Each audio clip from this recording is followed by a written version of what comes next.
2 p.m. Clerk, you please go ahead and conduct the roll call. Yes, sir. Councilmember Soria? Absent. Councilmember Carbasi? Absent. Councilmember Arias? Present. Councilmember Chavez? Here. Councilmember Bredefeld? Here. Vice President Maxwell? Present. And Council President Esparza? Present. All right. Okay. Is there a motion to approve the agenda? So move. Second. All right, we have a motion, we have a second. Any opposed to approving the agenda? Seeing none, approval of the agenda passes 5-0. Okay, it looks like we have one item on the agenda today that was approved. The resolution, I'll go ahead and hand it over to the sponsor who requested the meeting. Thank you, Council President, and thank you to the Council for accommodating my request for a special meeting. The need for the special meeting is that early this morning in a special meeting, the Fresno City and County Housing Authority took action on this item. And in essence, for the benefit of the public and the council, we 2 years ago committed when we applied for home key funds to open the Sun Lodge, which was a former motel in the epicenter of the human trafficking and drug trafficking area along 99, to open as a temporary shelter and transitional shelter, and to convert it to permanent housing once we were able to acquire the sufficient funds. After nearly 2 years, proud to report that working with all the interested groups and parties, this once motel and once a shelter will be officially transitioned to permanent housing. It will go from a 2-story motel room to a 3-story permanent housing for those who are struggling with being unsheltered. The primary applicant is the Housing Authority. And this project, just an example of how difficult it is to do these projects, this project by itself requires 9 funding sources layered over one another. The city's commitment with federal and state funding, the Housing Authority's commitment with federal, state, and new market tax credit housing funds. And what this item seeks to do today is not only to commit the previous nearly $3 million that we had provided to this project in their application for home key funds, but now that the state has awarded us $13.7 million in home key funds, we've seen a funding gap that has been created given the accelerating increase in construction costs. So this item also seeks to commit an additional approximately $2.5 million in federal home art funds, rescue funds, specifically for housing, towards closing the financing gap. So with that, I would make a motion to approve and then invite the mayor, Phil, or the director of the Housing Authority for any words or considerations. Excuse me, council member, I just want to clarify the 2.5 million is not specifically Home ARP. Home ARP. It will be, we'll determine the funding source when we make the funding available. So I would say any funding source. It could include that, but we do need to go through a federal process. Got it. I stand corrected. We are committing to an additional 2.5 of funding resources. The home ARPA funds that were received by the council this last week, there'll be a NOFA, I believe, later this month, at which point this project and other projects will respond to that NOFA. But we do feel confident that there's enough state and federal resources for housing to commit these additional dollars. Okay. So at this point, I'll go ahead and open it up to the public comment portion of the meeting. Then we'll come back up here to council and see if there's any further discussion. So if there's anyone who'd like to speak here in the chamber, I see one person. I don't have any yellow cards, so you go ahead and come on down. But if there are any other folks, please fill out a yellow card, bring it up to our clerk, and we'll make sure you get recognized. If you are on Zoom, also feel free to punch up on Zoom as well. Good afternoon, Council, President, Mayor. I'm Cindy Pembino with Christ Helping Hands. I do have a comment. When that is built and it's ready to house people, could priority be given to the residents that left there and were relocated and are still in a shelter and, still there, not exited from that shelter? Could they be given priority for those rooms, that housing? That's my comment. I think that they're worthy of that. Thank you. You're welcome.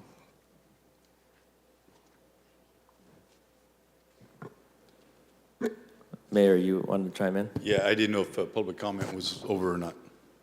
I think we may have some folks on, Clerk, do you have folks on Zoom? We have a couple folks on Zoom, actually.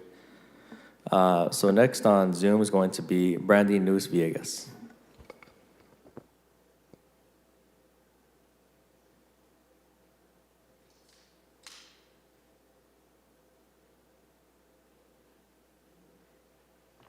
Hi, it just took a moment for the unmute button to pop up. I apologize, for the delay. I essentially wanted to request the same thing that Cindy brought up, that those who are at the Sun Lodge, followed by the others in the shelters, be given first priority for this property. We know people who are housing ready, who have been waiting, and we know that there is a housing shortage, which is why I know that you guys are, why this converting into permanent housing is an important step. I asked also that, I brought this up this morning as well as that accommodations in the plant, there will be accommodations. I heard this morning that it is Section 8, and I know that there is a huge shortage of housing for Section 8, but that the shelter occupants would be a priority, and that those who may not have an income and may not be housing ready would also be a priority. I know at least one person, when they came in, did not have qualify for benefits, and want to make sure that everyone who's at the shelters could potentially take advantage of this. I also appreciate the things that Miguel said this morning regarding potential resources, parks, and whatnot, and want to bring up, I mean, this, if they cannot be brought into a well-resourced area, that there be investment in making this a well-resourced area, including what Miguel mentioned a couple months ago about getting a medical center in, or medical services in that area, in that immediate neighborhood would be a major asset. I'm glad we're getting more permanent housing, and while this is not necessarily pertaining to the action itself, I want to point out that having one less shelter when we have a growing number of people that are unhoused means that we do also need to be very, very expedient in finding things. I met a lady yesterday whose husband died on Christmas and has been calling these shelters every single day to try to get in. How we need the tiny houses, we need creative solutions to get people in, and also for sleeps to stop in the meantime so that we can help them. Thank you so much for this project. That's it. Sorry. Okay, next on Zoom, we have Robert Mccloskey.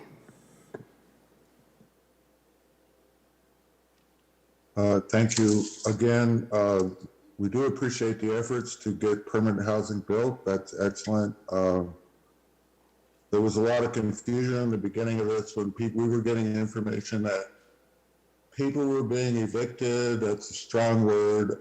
We're not sure if people left without getting shelters, because some people allegedly went somewhere before they did get a shelter offered. There is some dispute about the actual numbers. I did bring it up at the earlier meeting today at the county, and I think Mr. Arias was there. He was there. The fact that there needs to be better preparation to transition these folks out of the transitional housing. I know the county insists that that the providers are doing a very good job with wraparound services.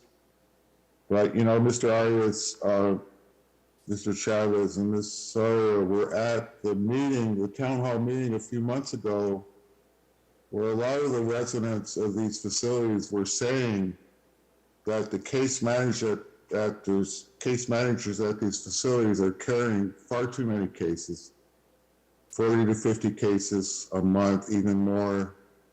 They don't have enough staff to adequately get people straightened out with the services they need, seeking employment, getting IDs, all the things that they need. And I have been in contact with people at these shelters also. By the way, at the meeting of the town hall meeting, I did make a lot of notes, and I did record it. And I can verify that this is what people are saying about the so-called wraparound services at these centers. So I encourage you to open more of the motels for temporary shelters, as other speakers said. Make this new housing available to those that have been in that shelter as much as possible. That was the original intent of the Home Key project. We all know this project is going 7 months earlier than promised. These shelters there was a promise to keep them open for 2 years. And we know there's a lot of folks on the street that need housing now. So I really hope that we can open some more motels before we convert any. My understanding is there's 3 more online to be converted to permanent housing. Of course, we're not against getting more permanent housing built. That's great. More affordable, low-income housing. However, when are these 3 coming online, and what is the preparation to get more shelter space available before we go about, putting out eviction notices, et cetera? Thank you. Okay, seeing no further comments on, in the chamber, seeing none on Zoom, we're gonna go to close public comment, come back up to the dais. I have Councilmember Soria who's punched up. Thank you, Council President. I did have just a couple questions in terms of who's going to be outreach and targeted to live in these units. Yeah, council member, could you repeat your question, please? I couldn't quite hear. Oh, I asked what is going to be the outreach, or who's going to be the targeted group that will be housed in this project? Yeah, so a couple of questions. Let me just say good afternoon, council. We appreciate you meeting this afternoon for the special meeting. Phil Sky, Assistant Director, Plan and Development. The median income for these units, and I'm going to look to the Fresno housing team. Tyrone Williams is here, CEO, and many of his staff who can speak more specifically to this question, council member. But it is a unit mix from 30% AMI to 60% AMI. And so that gives you some sense of the demographic of those that will qualify to live here. Specific outreach strategies that will be implemented, I'd have to defer to the Fresno housing team for that. Would you like to hear from them? Yes, please. Okay, thank you. Good afternoon. Tyrone Roderick Williams, CEO of Fresno Housing. Our intent is to do outreach. We have about 50% of the units that are going to be reserved for Project Home Key participants. And so as we begin the outreach, first of all, everyone who has entered into the shelter is entered into our tracking system. So we have the ability to be able to do targeted outreach as well as broader outreach. Our partners are also the Fresno Moderna County Continuum of Care, which also will assist us in our outreach as well. So we are very interested in those who already are interested in moving into permanent supportive housing to be as supportive and aggressive in, first of all, alerting them of the opportunity, and then those who are interested in that, helping them make that transition back. I was under the impression, I remember at least when the pandemic started and we opened up the first low barrier shelter on Clinton and 99, that there were dozens of families with children housed there temporarily. Can someone speak to the status? I'd love to see the families and children be a priority in terms of being housed, just because of the stability. And I know many of them have been part of the, those folks that have been temporarily housed. So can anyone speak to that? I don't know if you or the mayor administration. I'm going to ask Doreen Ely to come up, but just for everyone's benefit, there is going to be a family component that is part of the new construction element of the project, and so reaching out to families is an inherent part of our outreach process, specifically to families as well. How many units, can you remind me, will this project have? This is a total of, I think, 64 units. So 32 units will be reserved for those that have participated in the Home Key program. That's what I heard. Is that correct? Approximately, our goal is about 50%, 40 to 50% of those units. And those are traditionally, those are all those motels along the kind of the 99? Yes, but this is for this specific project Okay. that we're talking about. There is, for each one of the projects that we transition, there will be an outreach plan depending on the unit mix of that particular redevelopment effort. In this case, we will have additional new spaces and places built to properly accommodate families. So there will be some who are individuals. There will be others who are families made up of more than one individual. And if I may also just remind the public and the council that there is some motels that we've acquired specifically for families. I'm thinking Step Up 99, that's one that was dedicated for women and children. We wanted it on one facility, kind of separated from the others. This one specifically, Sun Lodge, is on the southern portion of that. And if I recall being there a couple of times, this one's dedicated for mostly single men and women, separated with, not with women and children, because the facility itself didn't lend itself to, the amenities for women and children. So what happens though to the Step Up? The Step Up is family- on the queue for us to also acquire enough money to permanently convert that facility. But that facility right now would remain a transitional facility for women and children and families until we are able to acquire the necessary funding to make that permanent conversion too. Okay. I'm going to ask Doreen to come up.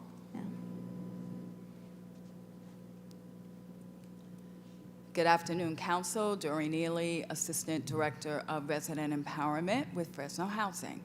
So, Councilmember, you talked about Step Up at 99. That is our shelter that specifically is for women, well, parents with children. And there, we've already been in the process of assisting those families into permanent housing. We've done it via the Section 8 voucher. We've done it via some of the continuum of care funds. We've done assessments on each family and pretty much are working with the family to figure out what is their desired path forward and helping them to do that. Great. Do we have numbers in terms of those that have been transitioned out to permanent?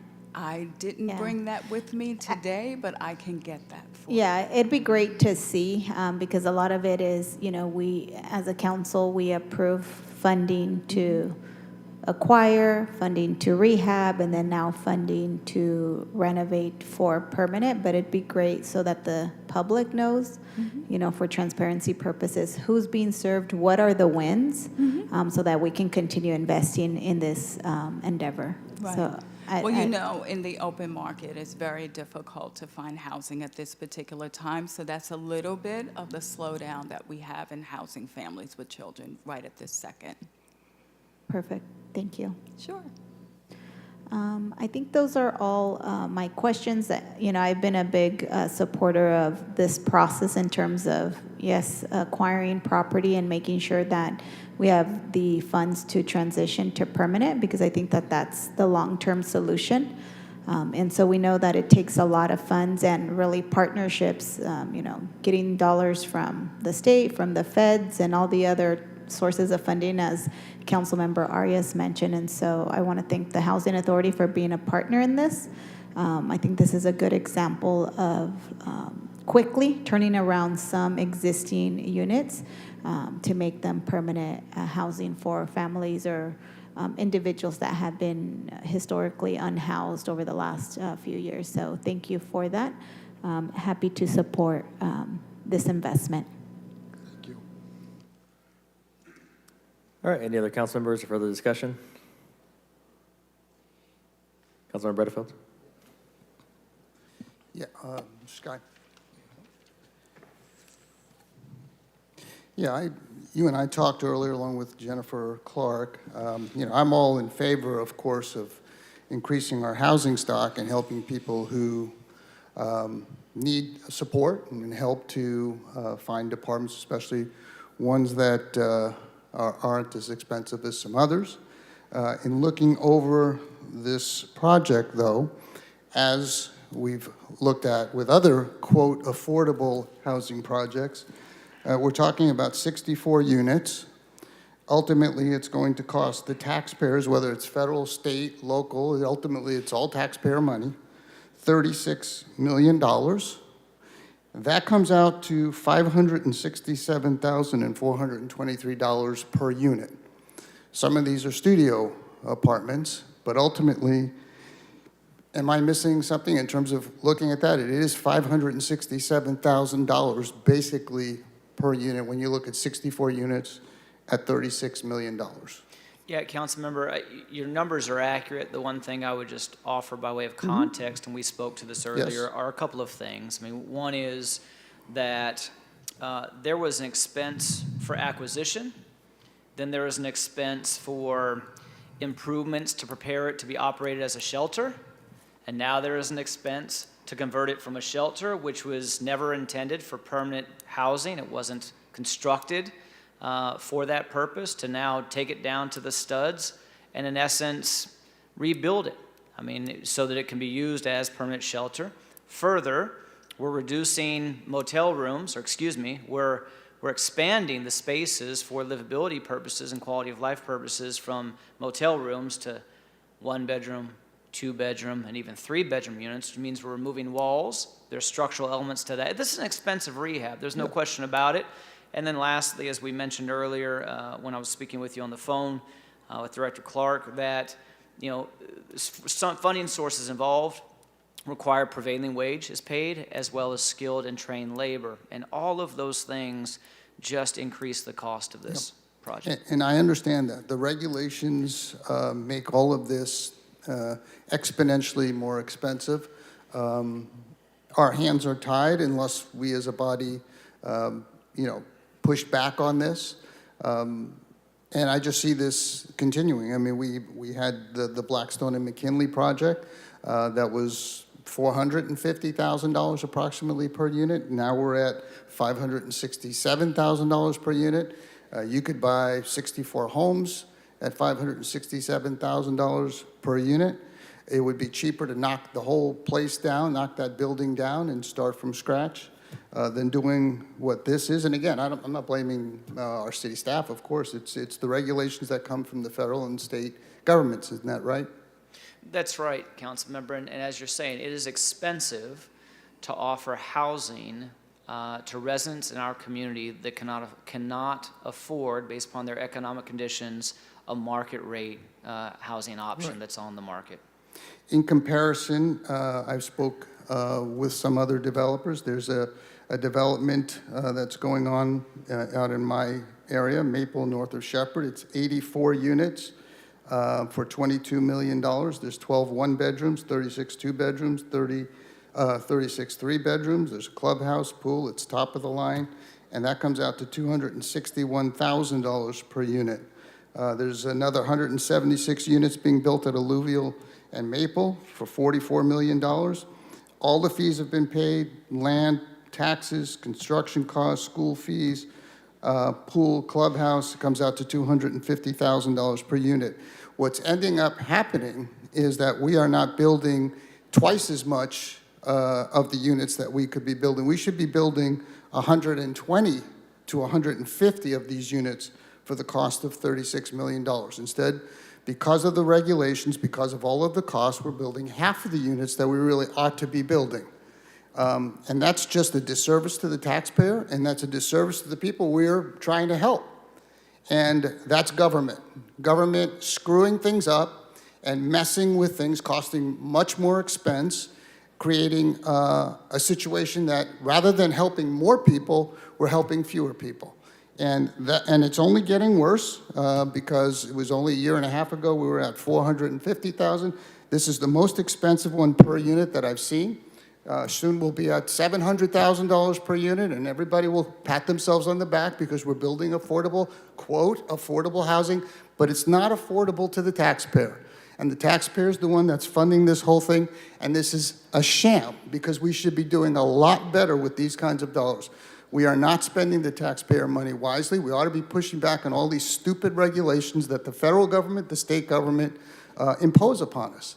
And we're not helping as many people as we could be helping.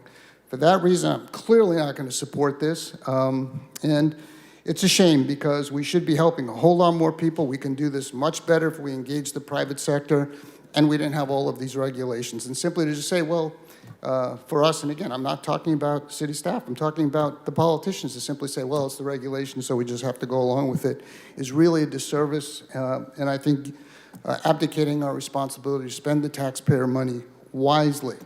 And lastly, I have a problem with the fact that we have this meeting, and my office was not notified about this meeting, whether we could make it, nor was Councilmember Carbasi, and that is why Councilmember Carbasi is not here today, because he had to meet with a client in his private sector business, and that's not right. I've talked about this before. There are more than just 5 council members here, and the other 2 ought to be asked, is this in a convenient time? And we weren't. My chief of staff was not notified, nor was I. Councilmember Bredefeld, the sponsor of the item simply sent a request. I emailed him back and said, okay, let's do it. And that was that. I didn't know if there would be a quorum or not, but it was an urgent item, and given the nature of the special meeting this morning at the Housing Authority, that's how it came about. Well, we're talking about $36 million, and everybody on this council has an obligation to be here and to speak out on this item. It isn't just a 2 or 3 man or 4 man show here.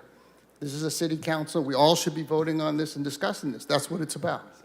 Well, the majority of us are here, Councilmember Bredefeld. I got notified, I found out on Monday or yesterday, so I'm with you. I didn't get the notice, but, you know, we know that any given day, especially in June, we have a series of meetings. Well, So, and this should be our priority. It At the is. and that's why you're here, right? that is, It- because I could change some things, but in deference to Councilmember Carbasi, he couldn't. And he simply should have been asked. And so should I have been. And so should you have been. Councilmember Soria, you were punched up. Yeah, no, I just wanted to bring up the issue. I know that we've had this conversation for the last few years in terms of the cost of building affordable housing and the affordability rate. At the end of the day, and I understand Councilmember Bredefield's concerns, and the fact is that even though in the private sector they can build it at a much cheaper rate, the rents are not going to be much cheaper. You can ask any of those given developers, the rents that they're going to charge are what the families cannot afford. And so, yeah, to some degree, we are at the mercy of the state and federal regulations, absolutely. And so I would refuse to leave monies at the table when we can make a little bit of a dent in providing affordable units to the residents that are struggling, and to ensure that we don't continue to see the amount of unhoused people continue to be in the neighborhoods, which is a big issue for all of our residents, not just in South Fresno, even in North Fresno. And so, you know, I think that, yes, we need to have an honest conversation, but the fact is that these private developers are not going to subsidize the rent for $600 a month. They're not. They will not take a $1,200 pay cut at the end of the day, because they are in it to, for their business. And this subsidy, even though it costs a lot more money, it allows these units to be affordable for 50 years. I think that's the affordability covenant. So if you spread out the cost for 50 years, in terms of the cost, I would venture to say that it's a pretty good deal. I don't know if anyone has done the math, but if you think about 50 years of rent being subsidized, that is a good bang for our buck for the city of Fresno. A developer won't do that without a subsidy. And so we are essentially paying for that covenant for 50 years. Councilmember Arias, you were punched up. Thank you. I just want to point out to Member Bredefeld, and we've had these debates in the past, I can assure you this, that not one private developer has stepped up and said, I will build in South Fresno an affordable housing project with rents that are within what people on fixed incomes on Social Security can pay for. All the apartments that you outlined have rents above $1,500 a month. Right now, at the maximum in your Social Security, you're under $1,000 a month. It just doesn't pencil out. That's why even private developers who want to build market rate apartments in South Fresno request from us a subsidy or incentive or deferring fees. We just finished building the apartments by Granville in the Tower District. They benefited from incentives for infill development. They had a few $100,000 credited towards that market rate development, and that's at their charging market rate. Secondly, I'd point out that there's also a cost to just allowing a motel to be a rundown facility. We would spend a ton of money every year, millions of dollars with code enforcement. We spent millions of dollars with the police department and the homeless task force.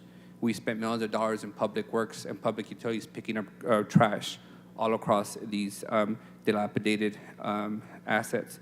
So there is a cost to the general fund to not acquire these rundown motels and convert them to permanent housing.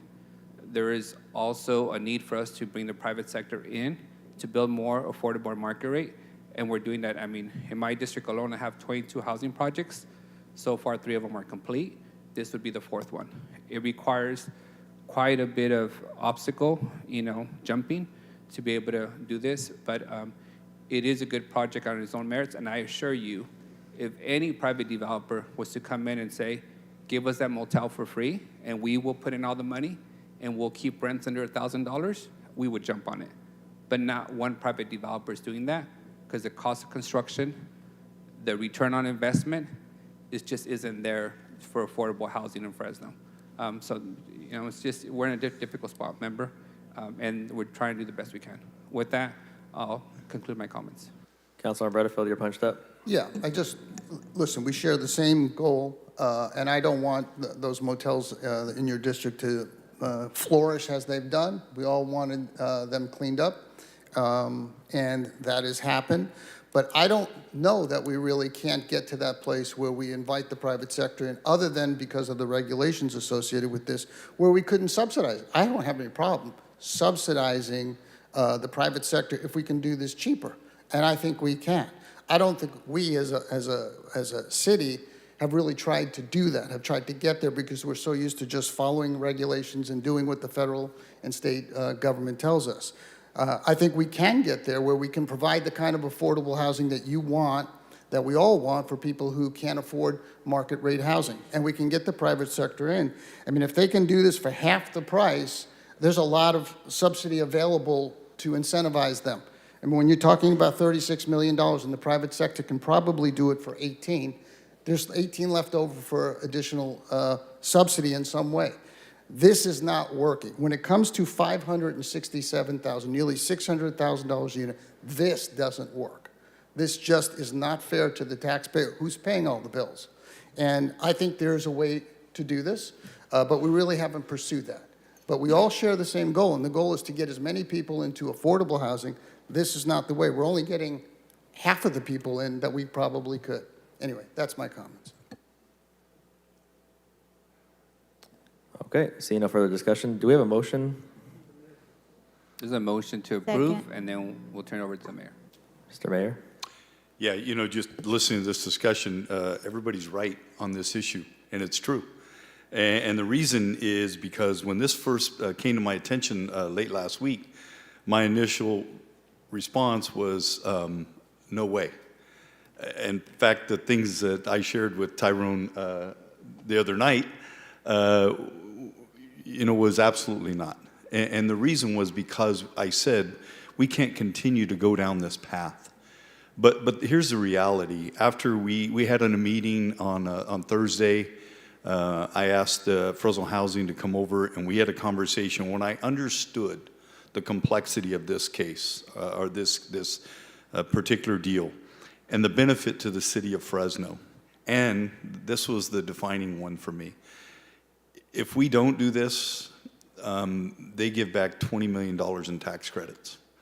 And that for me was like leaving money on the table. And so my arrangement with Fresno Housing was, listen, we're $5 million short, we'll split it with you. You dip into your reserves, 2.5, go to your board, come to us. We'll we'll come up with dollars for that, whether it's through Home ARP or something else, but we'll come up with those dollars. And so it was one of those things that didn't really want to do it, but we knew we had to do it. But I agree with Councilmember Bredefield 100% in the conversations that I had with Fresno Housing is we can no longer go down this path and continue to spend this kind of dollars per door, which is why we're doing the One Fresno Housing strategy, and that is to identify other ways that we can have 55-year covenant properties like this for cheaper, whether that's through tiny homes, prefab, and all the above. But the reality is, on this particular deal, we got to go forward.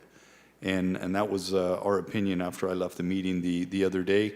There is going to be some short-term pain, and that short-term pain is as we close down these emergency shelters, motels, and we convert to permanent housing, there is somewhat of a, I don't want to say a displacement as much as we're having to hold rooms and prevent other people from the streets from taking those emergency shelter rooms. But there will be a long-term gain, and that will be through permanent housing. And I looked through the renderings on this particular project, and it is going to be a very good project. 18 studios, 10 one-bedroom, one bath. And the thing that the Fresno Housing, or the One Fresno Housing strategy said was we needed far more 2 bedrooms and 3 bedrooms. This provides 22 bedrooms and 16 3-bedrooms. So it does meet a need that we have. And so anyway, I wanted you to know that we just didn't say blindly, yeah, let's give away another $2.5 million. It was with a lot of angst and discussion, and so I think it is the right thing to do for this one. Council President, I need to amend my motion per legal counsel. I need to make, my motion is to approve the resolution first, item 1. Second. Okay, the motion noted. Councilmember Chavez, you're punched up. City Attorney Rena Gonzalez, I don't really have a question. I just want to be the first one to call you City Attorney Rena Gonzalez on the record. I just want to thank the mayor and the administration and my colleagues for their work. I think this has been an issue that we've gone through and discussed many times, but I think the good news is that we've got some affordable housing units that are going to be being built for our residents in the city of Fresno, and that should be the goal. So thank you to our housing authority folks for the work that you do, and looking forward to the groundbreaking. Thank you. Okay, we have a motion, we have a second. Is there any opposition to approving item 1 here? Yeah, I'm opposed. We have 1 opposed, so item passes 5-1. Council President, I'd like to make a motion to approve item 2 on the agenda. Second. We have a motion, we have a second. City Clerk, City Attorney, do we need to go out to the public for this particular item, or have we satisfied that requirement? Due to the nature of the combined, I think you're okay with, but City Clerk, is anybody on the line? Okay. There is a person on the line? Okay, well, I wasn't, it wasn't clear, so we'll go ahead and hear them, those folks. First, we have Lisa Flores. All right, Lisa? Sorry I'm a little late, but I hope everybody has their nitroglycerin tablets with them. I kind of agree with Gary, believe it or not. But I also challenge Gary. If you know these developers, come up with a plan, come up with a program, present it. Because I would really like to see a homeless, alternative housing, low-income housing in your district. Anything north of Herndon, something north of Shaw would be great. So I challenge you, Gary, bring that. Second, my big concern, and I want you guys to keep this in mind for this housing situation in future, is you're developing along a highway which has the biggest PM 2.5 pollutant, and it's kind of doesn't meet some of your environmental justice things that you really need to see, even though we're in the middle of a COVID crisis and you can do it, and you got CEQA, you can waive a bunch of CEQA stuff. I want you to think of the long-term health consequences by placing this housing right next to a big polluter, which is the 99. And I also want you to also think about where you're placing this housing and if you're creating a ghetto. Because Fresno already has a long history of, redlining. We do not need to create a new red line. So I just, I know the need is immediate and this is a good situation, but I want you to think long-term now. Thank you. Council President, that's all that we have today. Okay. No one in the Council chamber? President, if I may, just before the vote, the final vote here, thank the council. We just, I always envisioned us converting Motel Drive from an epicenter of human trafficking and drug trafficking to quality neighborhoods. And I thought it was going to take us 5 or 10 or 15 years. In a 2-year window, we're going to go from a motel that was used to traffic human beings to transitional housing to permanent housing with green space and a dog park. And that should be kudos to everyone in this room because we're fulfilling the promise that we made to the neighborhood and to residents of our city. And to Lisa's point, we're not just saying everyone there is going to be Section 8. We're intentionally saying there'll be multiple incomes. Future projects of motels that we own, we're going to be able to tear down and turn around and build some mixed income housing there. It's a huge day in the right direction. And just thank you for everyone for staying on course. It has been more difficult, but it's gone much faster than I envisioned. And thank you, Mayor and Administration and Housing Authority and Commissioners for stepping up and doing their part. Okay. We've heard public comment. We have a motion and a second. Is there any opposition to approving number 2 here on the agenda? I'm opposed. We have 1 opposed. Item passes 5-1. All right. Meeting is adjourned.